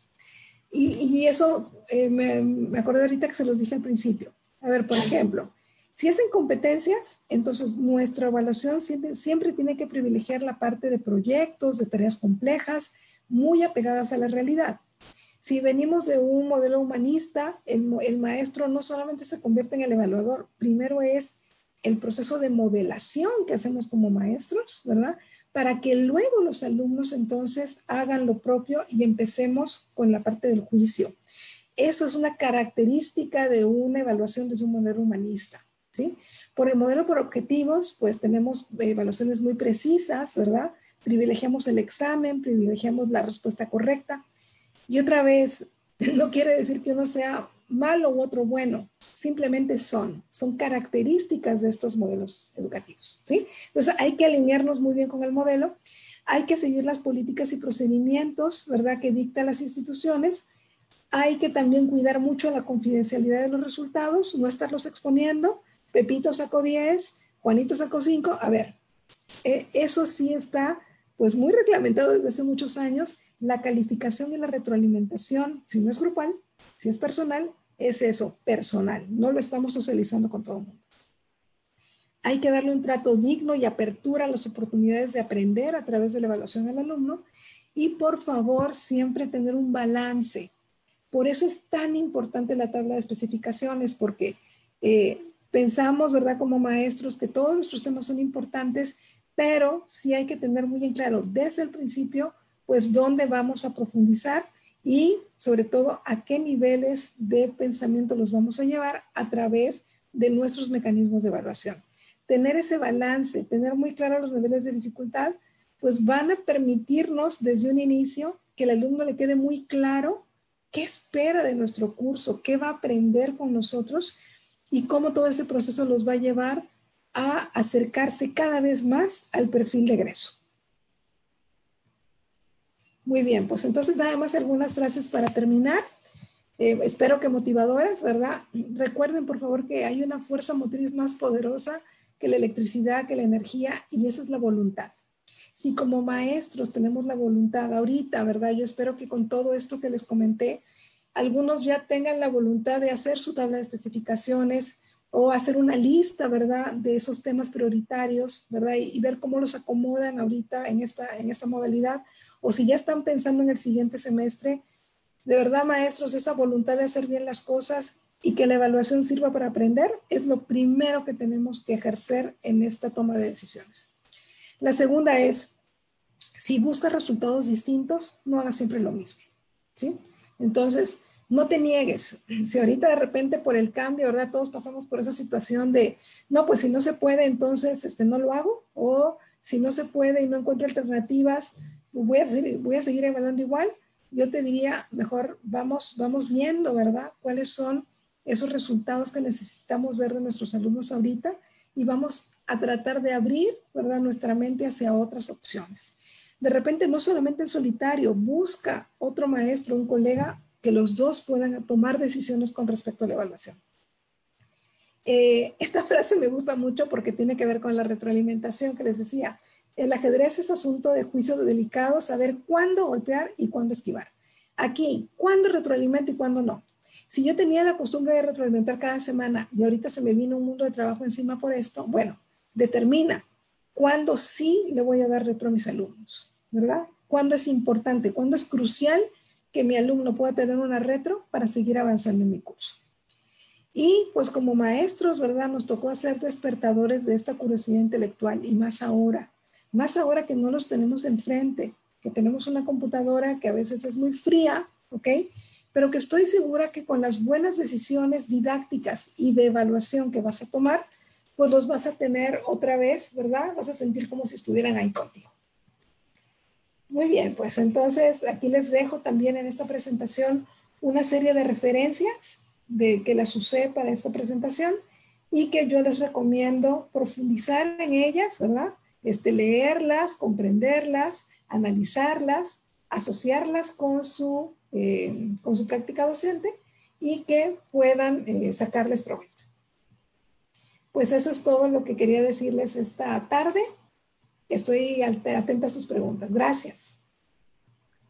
Muchas gracias, doctora. La verdad, una presentación bastante completa. Hay muchos mensajes de felicitación y que están seguros los docentes que esta conferencia va a ser de mucha utilidad para el proceso que viene en este momento con estos nuevos periodos académicos. Así que estamos muy agradecidos. Y bueno, si hay algunas preguntas, de igual forma, a los compañeros que se encuentran o a los colegas que se encuentran conectados a través del Facebook Live, si tienen preguntas, también tenemos allí a nuestros colaboradores de la DIE para que puedan realizar. Creo que tuvimos una muy buena asistencia. Así que, bueno, doctora Gallardo, voy a comenzar aquí con algunas consultas que pude recopilar. Muy bien. La primera que mencionan aquí es sobre algunas estrategias o mecanismos para evaluar de forma colaborativa, ya que pues varios profesores están trabajando a través de grupos y quieren conocer alguna de estas técnicas. Muy bien, a ver, yo les recomiendo también, digo, yo sé que por espacio, ¿verdad? De esta sesión no pude ir más allá, pero algo que puede funcionar muy bien para la colaboración, por ejemplo, son armar ciertos Google Drives, por ejemplo, compartidos, pero de la siguiente forma. A ver, ¿de qué estoy hablando? Ustedes pueden organizar, por ejemplo, evaluación de portafolios, ¿sí? Es un tema de evaluación de portafolios. Pero lamentablemente los portafolios han venido a veces a caer, ¿verdad? En su utilidad, porque no lo sabemos utilizar bien en lo siguiente. Para poder hacer un portafolio exitoso, necesitamos primero hacer una rúbrica, ¿ok? ¿Por qué? Porque si no, el portafolio se convierte en un repositorio de documentos, ¿verdad? Yo le pido a mi alumno que durante el semestre o durante el trimestre me suba a su portafolio electrónico 6 evidencias de aprendizaje, me sube 6 documentos, al final tengo 30 alumnos y cada alumno con sus 6 documentos, ¿verdad? Entonces se me hace pues un mundo de información para evaluar y como maestros al final lo que hacemos es, tiene 6, palomita, tiene 6, palomita. ¿Para qué le pido tanto, verdad? Si no lo voy a aprovechar. Una manera colegiada y muy importante para esto es hacer justamente los portafolios, donde ustedes primero como colegas puedan hacer una rúbrica de desempeño y con base en eso entonces saber cuántas evidencias van a tener. Si me permites un momentito, Luis, les voy a poner un ejemplo de rúbrica para que más o menos vean a qué me refiero con el número de evidencias. ¿Me permites cambiar de pantalla un momentito? Claro que sí, doctora. ¿Sí? Igual, Bueno. creo que aquí abordaríamos también otra pregunta que también hicieron por acá, que mencionan cuál es la mejor forma de preparar una rúbrica con criterios objetivos de evaluación para un proceso de educación en línea. Muy bien. Yo creo que eso lo vamos a responder aquí.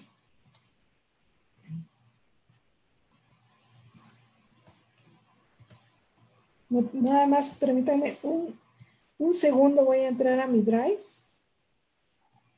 y les voy a mostrar unas rúbricas que hicimos con profesores de diferentes disciplinas y ahorita me van a entender por qué les digo que se puede hacer perfectamente un portafolio de evidencias.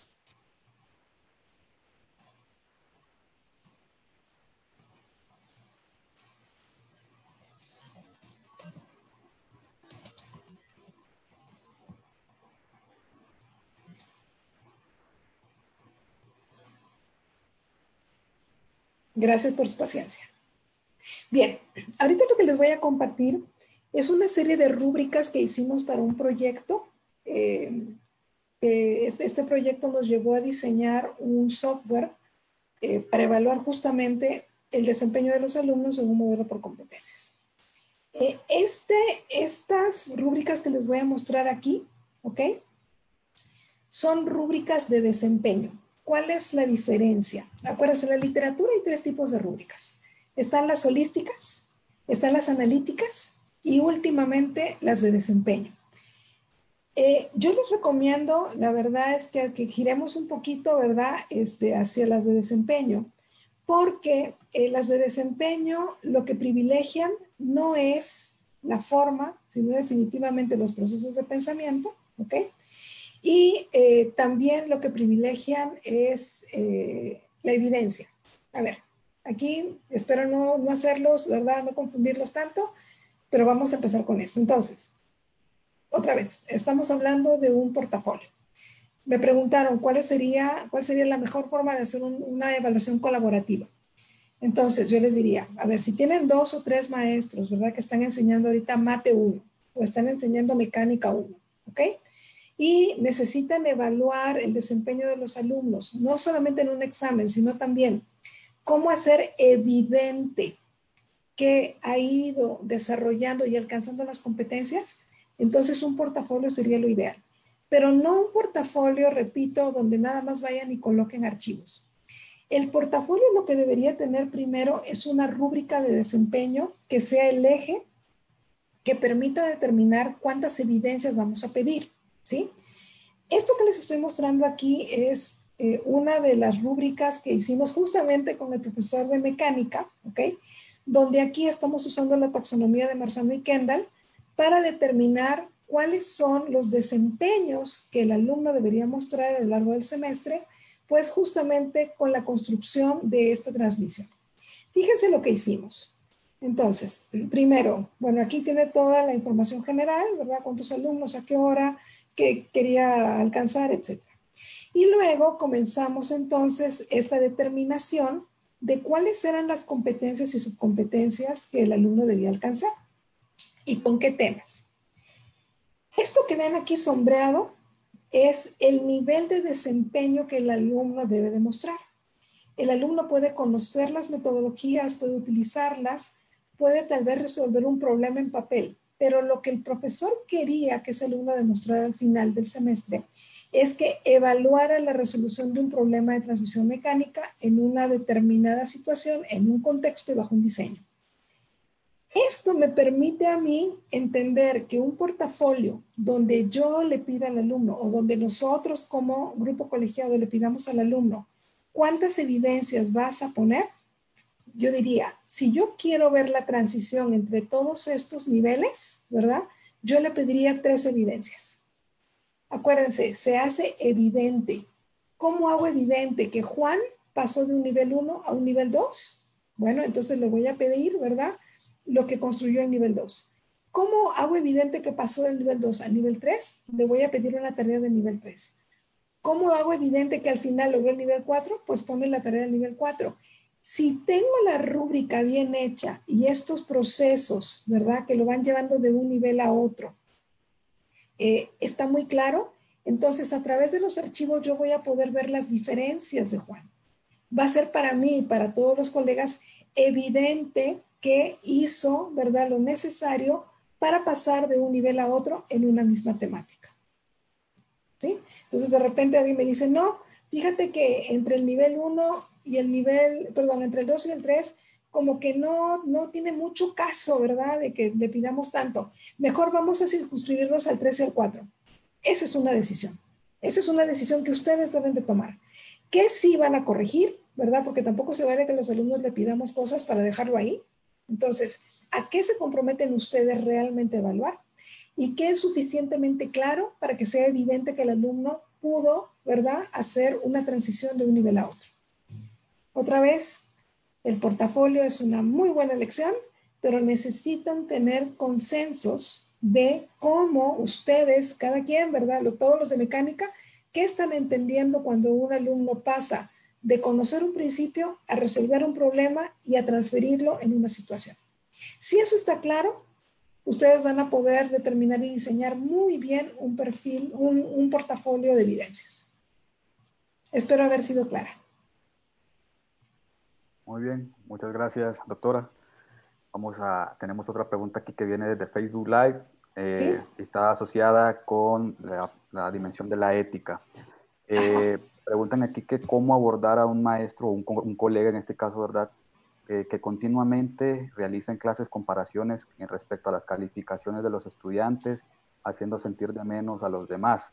Y asociada también a la parte de ética, cómo comprobar que un estudiante es el que realiza una actividad en un entorno virtual de aprendizaje. Súper, qué bueno que me pregunten esas dos cosas, gracias. La primera es, miren, algo que hemos estado trabajando a lo largo de los cursos de evaluación del aprendizaje en la maestría, y aquí está Luis, que no me deja mentir, es que lamentablemente las escuelas no cuentan con manuales para evaluación formativa y sumativa.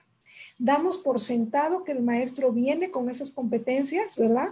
Algunos, lamentablemente, no nos detenemos a realmente medir qué tanto el maestro trae esas competencias y pues dejamos escapar este tipo de cosas que no son nada agradables. Yo lo primero que diría es que si no se puede a nivel institucional, porque demoraría mucho, sí a nivel colegiado, a nivel de disciplina o de grupo, ¿verdad? De escuela, se puedan fomentar la elaboración de manuales conjuntos con base en estos estándares internacionales de ética. Porque cuando ya se pone a discusión y empiezan entonces una transformación cultural hacia una evaluación de calidad, es donde este tipo de conductas se pueden empezar a minimizar o a desaparecer, que sería lo ideal. Entonces mi consejo sería que pues si eso ya, ¿verdad?, es recurrente y es una situación incómoda, pues que en grupo de maestros vayan haciendo este tipo de consensos, que revisen. Yo a Luis le voy a dejar la presentación, le voy a dejar también los materiales de estos estándares de ética. Yo creo que también los tienes, Luis, por ahí en los cursos que has tomado, y que puedan entonces basarse en eso, ¿verdad? Otra vez, no lo dijo Luis, no lo dijo Caterina, ¿verdad? No lo dijo Juan de los Palotes, lo dice un comité internacional de evaluación que recomienda que esas prácticas favorecen toda esta situación de cómo nos aproximamos a la evaluación. Eso realmente es lo que fortalece la cultura de evaluación en nuestras instituciones. Entonces yo creo que esa sería como una primera forma de abordarlo. Lo otro, perdón, se me estaba olvidando la otra pregunta, disculpen, que es cómo garantizar. Miren, realmente, ¿verdad? Yo tenía un maestro que quiero mucho que siempre decía, la modalidad virtual, ¿verdad?, es para el que quiere y no quiere estudiar, pero también la presencial. ¿A qué me refiero? Siempre, ¿verdad?, van a haber estos estudiantes que lamentablemente no están muy convencidos de estudiar y lo están haciendo por alguna razón, ¿verdad? Es muy claro que lo hacen de una manera extrínseca, por una motivación externa a ellos, y siempre van a encontrar estas maneras como de tratar de engañar. Yo les diría que como una primera, un primer voto, ¿verdad?, de calidad que deberían tener los estudiantes es que a las hojas de Word, por ejemplo, Excel o PowerPoint que usan para sus materias, no le quiten la autoría. ¿A qué me refiero? A ver, vamos a ver si por aquí pueden ver mi Word. Ahora es muy fácil, ¿verdad? Y esa es una práctica, por ejemplo, que usan mucho en revisión de ciegos o revisión de pares y ciegos, que cuando hacen una hoja de Word, ¿verdad? Y aquí hacemos la tarea, le quitan aquí en propiedades quién lo hizo. Miren, si ustedes están viendo mi pantalla, aquí en personas relacionadas el autor perfectamente me está identificando. Pero si yo lo inspecciono y le digo, quítame, ¿verdad? Quítame de este documento, ¿quién lo hizo? Perdón. ¿Quién hizo este documento? Pues entonces me va, es que quiere que lo guarde. Bueno, me va a decir que lo puedo quitar. Entonces, ustedes, por favor, cuando reciban tareas, fíjense que el alumno no haya hecho esto que voy a hacer yo ahorita.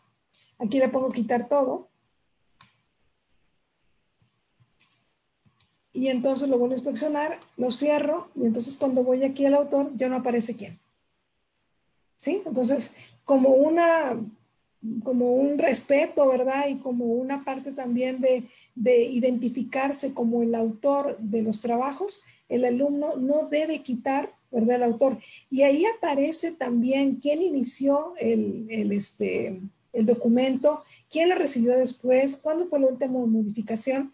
Y eso también ha permitido encontrar, por ejemplo, cuando se pasan tareas. ¿Sí? Entonces yo ya sé que lo que me lo está presentando Juanita, ¿verdad? Hoy, 22 de mayo, resulta que es un documento que empezó, ¿verdad? Que suministraron en el 2018. ¿Cómo? Si es una tarea que se le acabó de dejar. Bueno, ahí es donde empezamos a encontrar de que son archivos anteriores de nuestra materia con alumnos anteriores nuestros, ¿verdad? Que se fueron pasando la tarea. Bueno, esa es una forma. Otra forma que también podrían ustedes pedirle a los alumnos, bueno, es que usen, ¿verdad?, sus cuentas personales de Google y que desde ahí compartan, ¿verdad?, o suban su tarea, para que siempre quede acuñado como que es el nombre del alumno que esa persona lo está haciendo. Esas serían como mis recomendaciones principales. Muy bien, muchas gracias, doctora. Muy completa la respuesta. Y vamos a ver qué tenemos por aquí. Otra pregunta. Si es posible compartir algún material que usted recomiende ¿Sí? en cuanto a evaluación del aprendizaje por competencias. Muy bien, muchas gracias. Bueno, sí hay mucha literatura pues en inglés, en español, pero sí específicamente, yo les recomendaría más en inglés. Hay que leer mucho y ahí si ponen ahí la lista de temáticas en Google Académico, hay que leer mucho evaluación de desempeño, pero evaluación de desempeño desde la escuela, porque a veces se confunde con evaluación de desempeño desde la empresa. Hay que leer mucho sobre la evaluación auténtica, ¿ok? Que es el elemento, vamos a decir, yo le digo que siempre son las primas, ¿no? La evaluación de desempeño es prima de la evaluación de auténtica en evaluación por competencias, porque la auténtica es la que te permite gradualmente ir acercando al alumno a escenarios reales. Un gran también error que cometemos a veces los maestros cuando nos dicen, es que en evaluación de competencias todo es práctico. Sí, pero toma distancia. Porque a veces me he topado con planes de estudio que desde el primer semestre ya llevan al alumno a la empresa a resolver un problema. No, espérate. O sea, puedes llevar al alumno a la empresa que haga observación. Puedes llevar al alumno a la empresa que escuche tal vez algunas juntas, a que esté rodeado de expertos que están discutiendo una problemática, pero no que intervenga. El alumno tiene que progresivamente irse apropiando de conocimiento para poder entender esas decisiones y aplicarlas en una situación. Entonces, leer sobre evaluación auténtica es muy importante para justamente entender esa progresión que debemos de tener, ese respeto que debemos de tener al plan de estudios, ¿verdad? Y lo más importante, no quemarnos con la gente que nos da oportunidad de entrar a un escenario auténtico. Porque llevar a un alumno de primer semestre sin experiencia a tomar una decisión en una empresa, definitivamente, bajo ninguna circunstancia, es algo que estamos esperando, ¿sí? Y ahí nosotros mismos nos quemamos, ¿verdad? Con nuestras alianzas o con los partners que tenemos en empresas o en instituciones. Hay que tener una planeación, así como tenemos la tabla de especificaciones para nuestro curso, tenemos que también tener una tabla, pero de mediano y largo alcance, de saber cómo vamos a llevar al alumno y que sí va a llegar un momento en que llegue a esa evaluación de desempeño. Algo más que tengamos que leer sobre evaluación de desempeño, pues rúbricas de desempeño. Súper importante que entendamos la diferencia entre una holística, una analítica y una de desempeño y que entendamos la tendencia. Las tendencias en rúbricas, por ejemplo, ahorita, mucho se ha centrado en la parte de su confiabilidad y su validez. Sobre todo en el lado de ingeniería, ¿verdad? Que han adentrado al tema de las rúbricas. Esta parte de que si una rúbrica se puede aplicar igual en la universidad A y B, o si voy a obtener los mismos resultados, si la aplico en mi grupo A y B, ha tomado como el escaparate, ¿verdad? O sea, ahorita están todos los reflectores sobre ese tema, que no es malo, es bueno también entender que una rúbrica tiene que ser suficientemente clara para poderla aplicar en diferentes momentos y con diferentes evaluadores, no digo que no. pero definitivamente no hay que estancarnos ahí, hay que empezar a entender que necesitamos llevar la rúbrica hacia justamente poder evaluar no solamente el pensamiento, hay que aprender a hacer rúbricas también de aspectos psicomotores, de aspectos socioemocionales, porque en competencias, acuérdate que no solamente estamos hablando de saberes, sino también del saber hacer, ¿verdad? Del saber convivir, del saber actuar. Y eso no se ve reflejado muchas veces en nuestros sistemas de evaluación, pero existen los marcos de referencia para hacerlo, ¿sí? Entonces hay que estudiar mucho taxonomías, hay que estudiar mucho cómo hacer todo este tipo de rúbricas, formular muy bien los criterios para poder hacer pues, un sistema de evaluación integral y que nos permita llevar al alumno paulatinamente hacia la expertise. Muy bien, muchas gracias. ¿Sí? Y ya para concluir, te tenemos las últimas dos preguntas y por el tiempo, Sí. pues nos preguntan aquí que nuevamente recalque desde su experiencia, en este caso en el TEC de Monterrey, cómo han trabajado las asignaturas de carácter práctico y con un componente alto de laboratorios, y también qué hacer con aquellos profesores que sufren, dice que el síndrome de docente único y que no piensan en dejar más asignaciones que entre sus clases. Sí, fíjense que en el TEC de Monterrey sí nos ha pegado mucho esto del COVID porque, bueno, no sé si ustedes han tenido experiencia o les han platicado anteriormente, pero el TEC de Monterrey cambió de modelo educativo. Entramos con fuerza con el modelo TEC 21, que justamente está basado en competencias y que ahorita, ¿verdad?, se ha visto pues muy limitado porque este modelo por competencias, por supuesto, tiene mucha vinculación con la sociedad, con la empresa, con organizaciones, y en este momento de inactividad tenemos a los alumnos en un modelo flexible. Se han recortado, ¿verdad?, el número de horas frente a grupo, o sea, así como estamos ahorita ustedes y yo. Se privilegia mucho el trabajo en pequeños equipos, el trabajo sincrónico también, y se han optado también por hacer estas simulaciones, porque el alumno ahorita no tiene posibilidad de entrar a campos, ¿verdad?, de acción real. Lo bueno también es que como universidad nos hemos propuesto ayudar, y eso también nos está apoyando mucho. Es decir, alumnos que tienen experiencia con manejo de tecnologías, con estrategias didácticas, estamos formando, ¿verdad?, este tipo de clubs de ayuda para profesores de otras instituciones, y no es por nada, o sea, de repente algunos proyectos se vieron frustrados, pero estas ventanas de ayuda, de entender qué está pasando, de estar sensibles con los entornos, nos está abriendo posibilidades ahorita de entender diferentes realidades y con nuestra expertise, cómo poder apoyar a otros con lo que está sucediendo. Entonces creo que sí, para todos ha sido un aprendizaje muy bueno. Les digo, como todo proceso de cambio, nos resistimos al principio, pero ya luego las cosas van fluyendo y vamos encontrando como otras alternativas. También nos hemos postulado mucho, y ahí de raíz les paso el costo. Hay muchas ahorita convocatorias de investigación y proyectos que están lanzando fundaciones internacionales o aquí en este caso el CONACYT nacional, donde nos están pidiendo proyectos dentro del COVID, ¿no? Entonces, por ejemplo, con profesores de la Universidad Católica, nos hemos presentado algunos proyectos para poder hacer algún tipo de estrategia, ¿verdad?, educativa para apoyar a otros profesores para que pues puedan adentrarse a este mundo virtual que para muchos de ellos, ¿verdad?, pues no, esto es un mundo completamente nuevo. Entonces, esas son las formas en que también nosotros hemos ido avanzando con esta situación. Y nos quedaría la pregunta del síndrome del maestro único. Es que ese síndrome del maestro único, híjole, no es nuevo, ¿verdad? Hemos estado por años acostumbrados a que cerramos la puerta del salón y somos ahí, ¿verdad?, los reyes o las reinas de ese mundo. Y así es, o sea, nos hemos acostumbrado a trabajar de manera solitaria, a tomar nuestras propias decisiones, pero ahora resulta que con todo este cambio definitivamente tenemos que estarnos apoyando, ¿verdad?, en nuestros colegas. Tenemos que estar generando estrategias para no estar haciendo cosas tan diferentes y sobre todo yo creo que lo más importante ahorita es no solamente tomar decisiones con los colegas de tipo estratégico, sino entender las diferentes realidades de nuestros alumnos a través de nuestros colegas. ¿Por qué? Porque a veces, no sé si les ha pasado, hay alumnos que son más abiertos con unos que con otros, ¿verdad?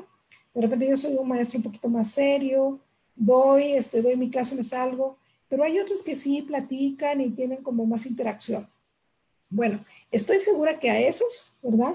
Los alumnos les están contando por lo que están pasando, ¿sí? Escenarios, ¿verdad? Que estamos viendo aquí en México, como pues familias donde nada más tienen una computadora, donde con el celular no pueden hacer mucho, de repente pueden consultar cosas, pero no pueden trabajar. No sé si tienen radio y televisión educativa, pues también la casa está muy limitada a una sola tele y la radio ya ni existe porque ya nadie la escucha. O sea, y esas son las realidades en lo que nosotros, ¿verdad? Como maestros solitarios, tenemos que empezar a abrirnos para entender que no vamos a tener solos la solución. Necesitamos escuchar a los demás, necesitamos en el buen sentido copiar, ¿verdad? Estrategias de los demás, pero también, o sea, copiarlas con el fin de nosotras operarlas y entender a nosotros cómo nos funciona. Creo que es indispensable en estos momentos abrirse, ¿verdad?, a ese diálogo y pues tratar cosas nuevas, aunque nos equivoquemos. Yo sé que muchas veces tenemos miedo, uy, si le pico acá, oye, y si eso no era, y si lo desconfiguro, y si no me funciona, lo vamos a tener que hacer como quiera. Y poco a poco van a ir agarrando pues más expertise, ¿verdad?, sobre pues las diferentes funciones, sobre otras alternativas. Escuchen también a sus alumnos, ellos saben mejor que nosotros la cantidad de aplicaciones que hay y cómo podemos enriquecer nuestras clases. Esos serían mis consejos, Liz. Muchas gracias, doctora. Y bueno, aquí estaban insistiendo bastante en el chat que le hiciera esta pregunta y la vamos a hacer. Solo para terminar, si recomienda algunas herramientas que puedan favorecer el diseño de rúbricas. Algo tan sencillo como lo que les estoy mostrando, ¿verdad? Miren, esto es un Excel compartido, ¿verdad? Si ustedes ven aquí la cantidad de personas que estamos en este Excel, se van a asustar. ¿Por qué? Porque este Excel lo estoy compartiendo con profesores de muchísimas disciplinas.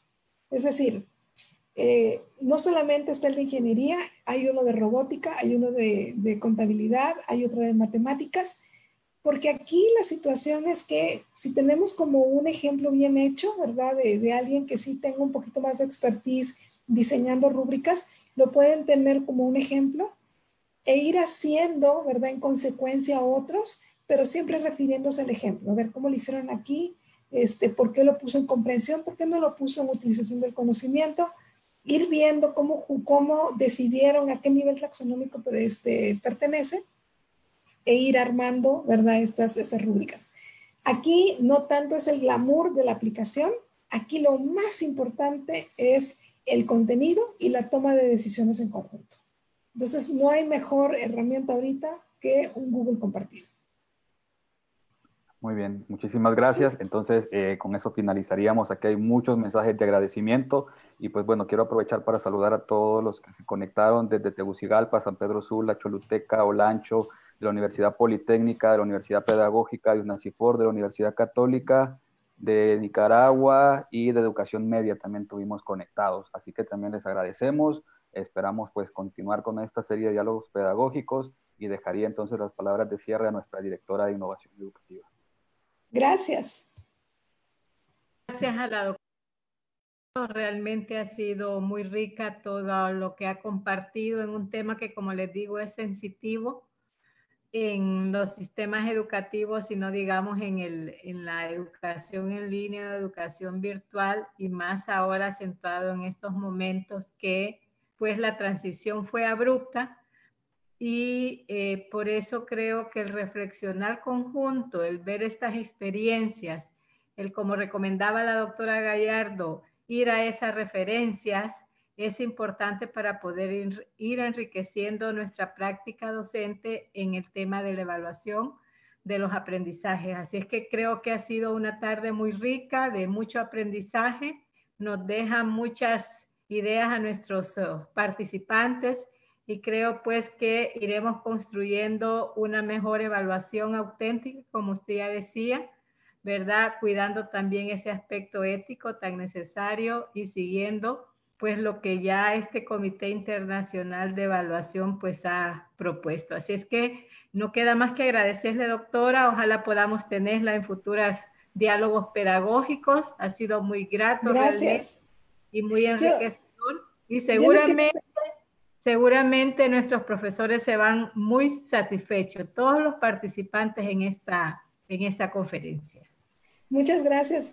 Yo les quiero pedir nada más de favor, si abren su cámara, quiero tomar una foto de la pantalla con todos nosotros. Si son tan amables, nada más. Gracias, gracias. Ahí están los compañeros. Gracias. No puedo Y bueno, estar con siguen las ustedes. felicitaciones. Gracias. No puedo estar con ustedes allá físicamente, pues esta situación no lo permite, pero sí para mí era muy importante verles la cara un ratito, ¿verdad? Tomarles una foto. Gracias. Ahora sí ya se las tomé aquí con el print screen. Y estoy a sus órdenes a través de Luis, a través de Marta Quintanilla. Siempre en el TEC estamos siempre para apoyarlos. Y no me resta más que desearles mucha suerte en esa toma de decisiones tan precisa y tan cuidada que debe ser para que nuestros alumnos ni se frustren, ¿verdad? Que disfruten su curso, que no recurran al copy-paste, porque maestros, muchas veces el copy-paste lo ocasionamos nosotros, porque el alumno no sabe qué hacer, porque el alumno se confunde, no tiene la confianza de preguntarnos, pues eso es un copy-paste y lo presentas. No, por favor, llévenlos progresivamente hacia donde los queremos llevar, de manera colegiada, muy, muy intencionada, muy planeada.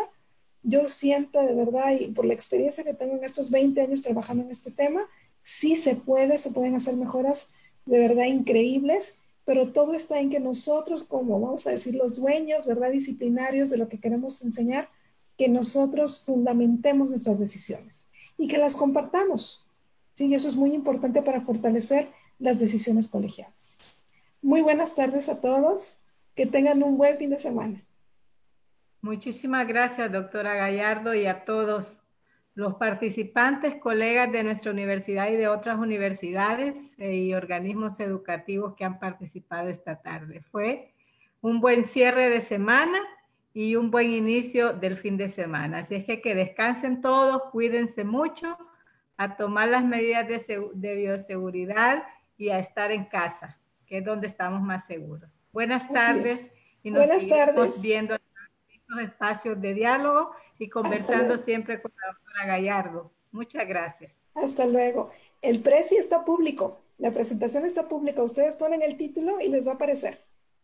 Ya se las compartí. Hasta luego. Hasta luego.